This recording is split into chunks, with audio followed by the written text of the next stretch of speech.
강권 역사의 필요성. 스가랴 3장 1절로 10절 말씀. 서론. 하나님의 역사에는 일반적인 구원을 주기 위한 역사도 있고 특별히 종을 완전히 들어쓰기 위한 역사도 있다.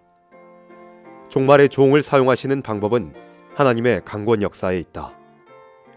구원은 은혜로 되지만 종말의 종은 싸워야 될 의무가 있다. 그러므로 싸워서 승리할 수 있는 종을 만들기 위한 역사를 강권 역사라 하는 것이다. 구원이란 십자가의 피를 믿으면 되는 것이니 강권이라는 것이 결부되지 않는다. 강권이란 도저히 일이 안 될 때 특별 조치로 세우는 것을 강권이라 하는 것이다. 강권 역사의 필요성에 대하여 다음과 같이 말할 수 있다. 첫째, 대표적인 사람을 세우기 위한 필요성.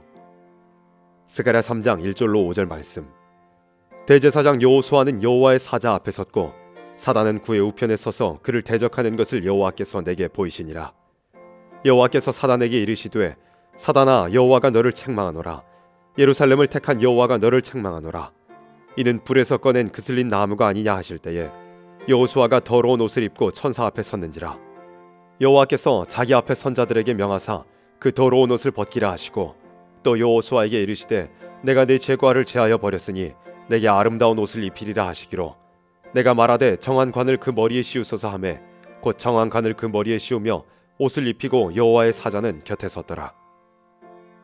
이것은 사단을 몰아내는 것이 아니라 사단으로 더불어 대표적인 종을 마음대로 대적하도록 만드는 일이 있기 때문이다.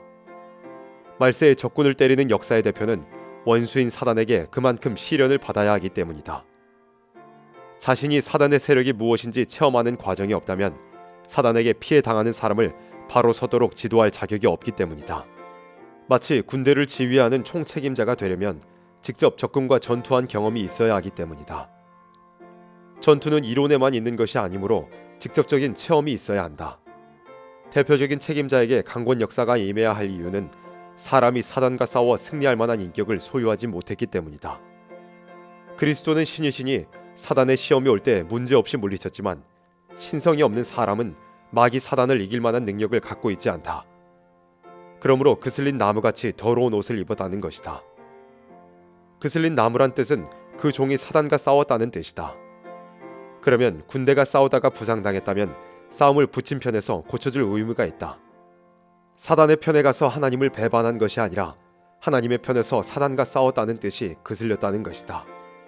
이 종이 정욕에 끌리는 생활을 하지 않고 사단과 대항하여 싸우다가 자기의 힘으로 완전한 승리를 이루지 못할 때 그대로 둔다면 대표적인 사명자가 될 수 없다는 것을 하나님은 아신다.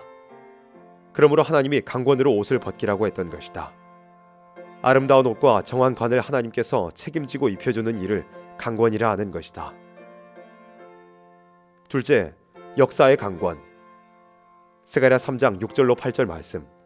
여호와의 사자가 여호수아에게 증거하여 가로되 만군의 여호와의 말씀에 네가 만일 내 도를 준행하며 내 율례를 지키면 네가 내 집을 다스릴 것이요 내 뜰을 지킬 것이며 내가 또 너로 여기 서는 자들 중에 왕래케 하리라.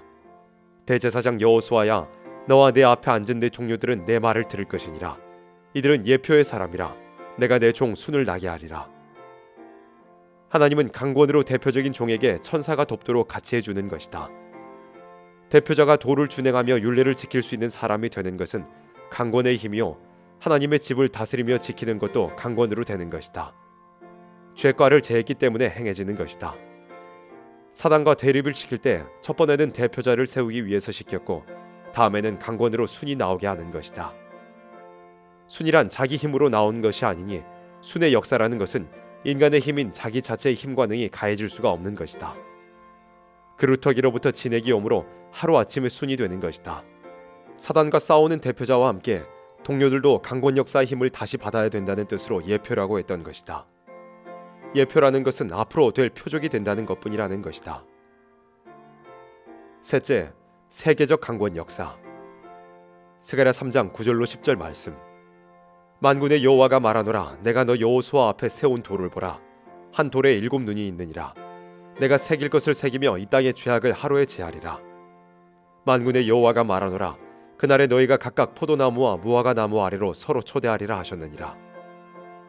하나님은 역사에 순서가 있는 것이니 종도 대표자를 들어쓰는 역사도 있고 일반을 들어쓰는 역사도 있다. 대표적인 싸움도 있고 일반적인 싸움도 있다는 뜻과 같다. 일반적 대중의 역사라는 것은 새길 것을 새기고 이 땅의 죄악을 하루에 제하는 역사가 이루어지는 것이다. 새긴다는 것은 세계적인 역사가 될 만한 확실한 말씀의 칼로 새겨지는 일이요, 땅의 죄악을 제한다는 것은 개인의 죄가 아니라 이 땅 모든 종들에게 해당하는 역사이다. 그러므로 그때는 각각 서로 초대를 하게 되는 대중적인 역사가 일어나는 것이다. 아무리 일반적인 역사라고 해도 강권이 없이는 도저히 있을 수 없다는 것이 심판기의 역사이기 때문이다. 이날까지는 버린 돌의 진리를 바로 전하는 역사였으나 종말의 순회 역사는 세운 돌의 심판 권세의 강권 역사이다. 결론: 하나님은 사단에게 권세를 주는 마지막 시기에 하나님 편에서도 강권으로 역사하는 일이 없어서는 안 될 것이다. 이것은 심판기에 남은 교회와 종을 위한 역사이니 하나님 편에서도 강한 대책을 세우지 않으면 안 될 것이다. 학개 2장 18절 이하를 보면 심판이 오는 말기의 역사는 스룹바벨로 인을 삼는다고 한 것은 그만한 권세를 맡긴다는 것이다.